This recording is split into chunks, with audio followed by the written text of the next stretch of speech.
नाही नाही नाही नाही नाही, जगाच्या पाठीवर असं कुठे नसेलच कदाचित. तुम्ही काय, मी पण पहिल्यांदाच पाहते. पण श्रीयंत्रावरती स्थापित शिवलिंग, तेही नागपुरात, आणि चमत्कारी हनुमान मंदिर एकाच ठिकाणी, परत काय तर 16 शिवलिंग एका ठिकाणी, अशी ही कुठली जागा असेल? प्रश्नच पडतो नाही. तेच माझा भल्ला मोठा नमस्कार करून आज आपण आलोय श्री बेनीगिरी शिव मंदिर व हनुमान मंदिर. अगदी सुरुवातीला छान असा सभामंडप होता इथे आणि भरपूर लेडीज त्यांचं शिवपठण करत होते. आम्ही आत आलो आणि पाहिलं काय तर ही भली मोठी जागा. अगदी सुरू झाल्या झाल्या इकडे आपले नंदी महाराज आणि त्यांच्या पुढे शिवलिंग, असं परत एक नंदी महाराज आणि परत शिवलिंग, असं बघता बघता अजून तेच असे एकूण 16 शिवलिंग आणि 16 नंदी. श्रावणात महादेवाचे मंदिर शोधता शोधता अगदीच आपण गेलोय कपाळेश्वर, कल्याणेश्वर, पाताळेश्वर, जागृतेश्वर. पण हे काय नवीन, हे आम्हाला पण पहिल्यांदाच कळतंय की बेनीगिरी म्हणून एक शिव मंदिर आहे. हे किती वर्ष जुनं वगैरे आहे? हे 16व्या शतकातलं आहे असं. ऍक्च्युली आर्किओलॉजिकल वाल्यांपैकी एक आले होते, प्रदीप पुरकर, इंजिनियर साहेब आहे ते. रेल्वेला कार्यरत आहे आणि सेंट्रल गव्हर्नमेंटच्या हेरिटेज साईटचं ते व्हिजिट करतात. आणि त्यांनी काही कार्बन डेटिंग केलं आणि जी शैली आहे याच्यावरची ते आयडेंटिफाय करून त्यांनी ते काढलं. हे यादवकालीन आहे असं त्यांचं म्हणणं आहे. जे भोसले नाही, यादवकालीन म्हणजे 16व्या शतकात यादवकालीन जे होतं, यादव साम्राज्य होतं नागपूर शहर बसाच्या आधीच, 400-500 वर्ष तर म्हणजे 16व्या शतकातलं आहे असं त्यांचं म्हणणं आहे. तर हे काळ्या दगडातलं आहे का? नाही, सँडस्टोन आहे पूर्ण. हे मंदिर रेड आणि येलो सँडस्टोन मध्ये बनलेलं आहे. काळा इथे एकही दगड नाही, इथे मॅक्सिमम सँडस्टोनच आहे सगळे. तुला आता ते पेंटिंग मध्ये हे ते सगळं दबलं आहे, तुम्ही थोडस हे कराल तर होऊन जाईल.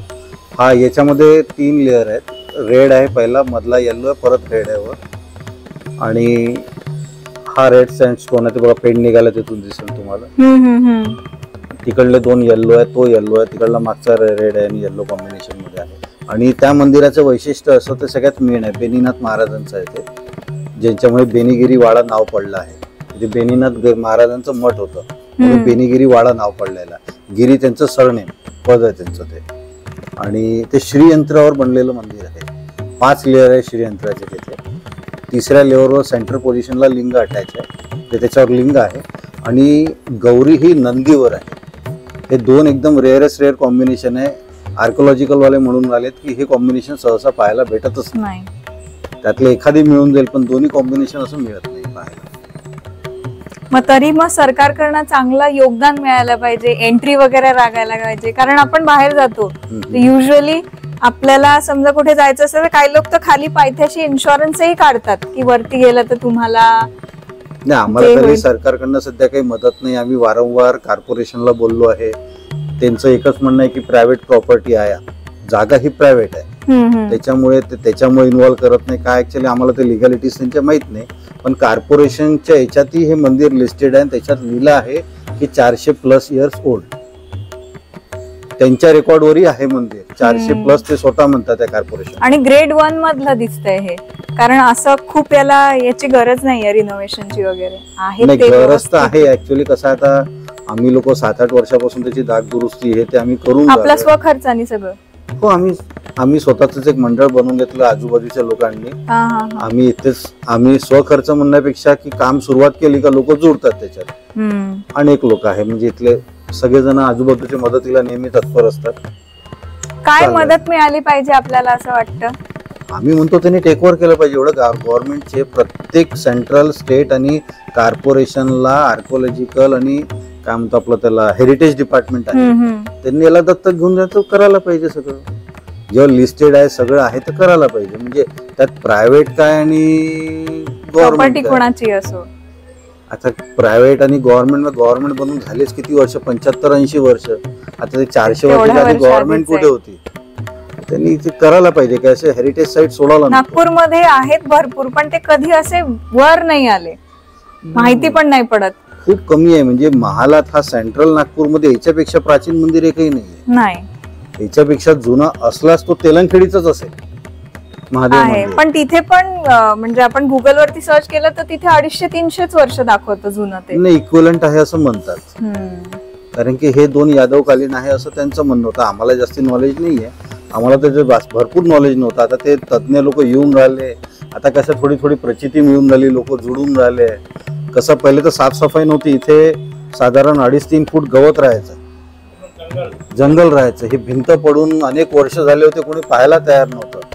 तर हे मग आता हे आम्ही लोकांनी मिळून सगळं हे थोडं थोडं करता करता पहिले कॉन्क्रिटिंग केलं, गवत रोखला, मग भिंत बांधली, ते बाहेरचे घाणेरे जे लोक यायचे नशा करणारे वगैरे त्यांना रोखलं, मग झाडं लावली, मग कार्यक्रम सुरू केले, स्वच्छता, मग लाईट्स आणले आम्ही इथे. आता कसं रात्री बेरात्री पण लेडीज लोक येऊन दर्शन वगैरे करतात छान. आणि जो एकदा इथे जुळला तो कंटिन्यू येऊन झालाय. आता रुद्राभिषेकला हा आमचा 8वा वर्ष आहे. 1.5 महिना रोज रुद्राभिषेक चालतो हिंदी कॅलेंडर पासून. म्हणजे गुरुपौर्णिमा ते पोळा, म्हणजे हिंदी सायडर प्लस मराठी पूर्ण पॅक राहतो. 100 पेक्षा जास्ती लोक त्याचा लाभ घेतात.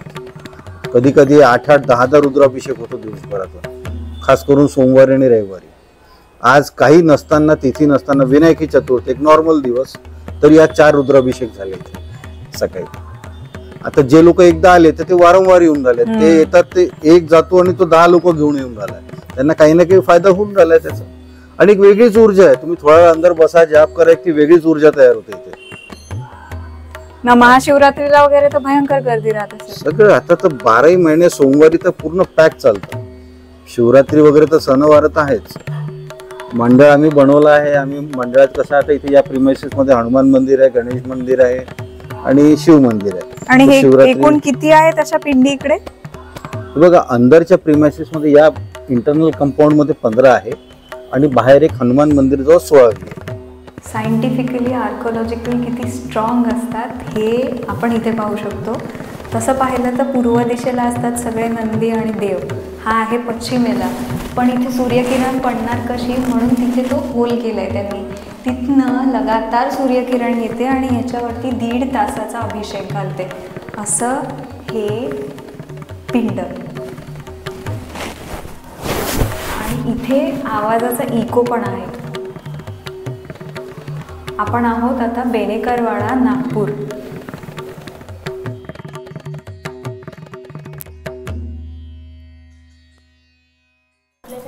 आपण आलो आहे इथे बेनेगिरवाडा.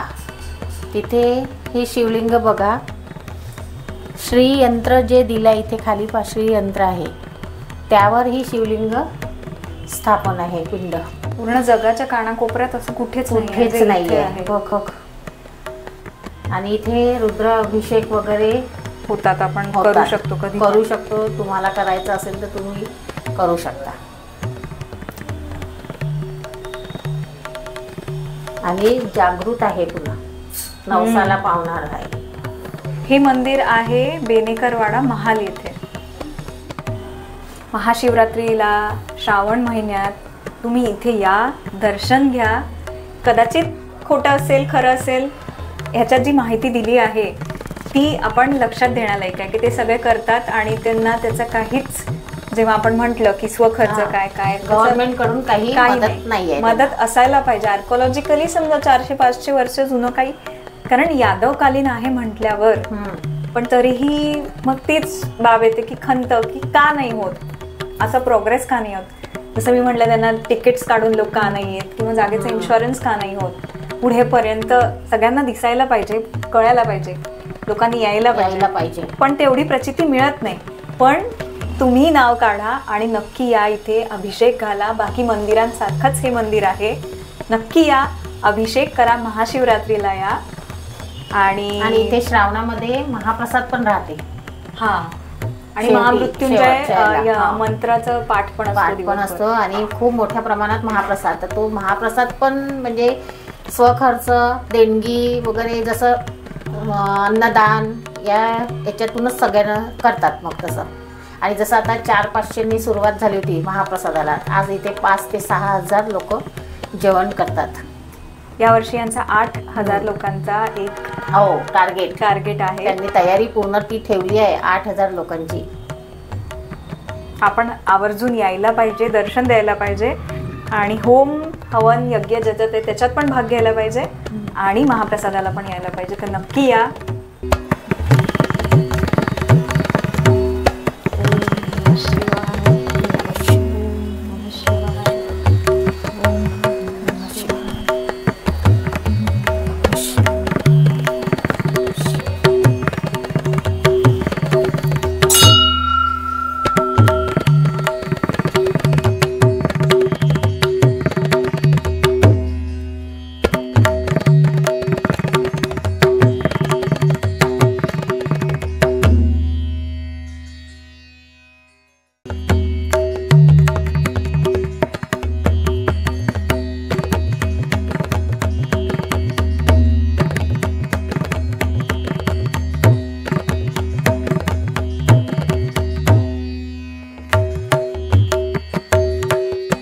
नागपुरातलं एकमेव मंदिर जिथे पिवळा दगड,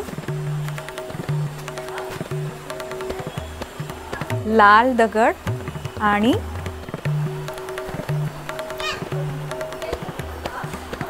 काळा दगड एकाच ठिकाणी आहे. असेच आपण अजून जेम्स जे आहेत नागपूरमध्ये ती शोधून काढू, नक्की जाऊ तिथे आणि बघू की आपल्या वाटेने आपण काय मदत करू शकतो, किती आपण हात देऊ शकतो यांना. ते असेच ब्लॉग्स बघा, आम्हाला लाईक करा, सबस्क्राईब करा, फॉलो करा, शेअर करा, बेल आयकनला प्रेस करायला विसरू नका. असेच नेक्स्ट एपिसोडसाठी रेडी राहा. नमस्कार.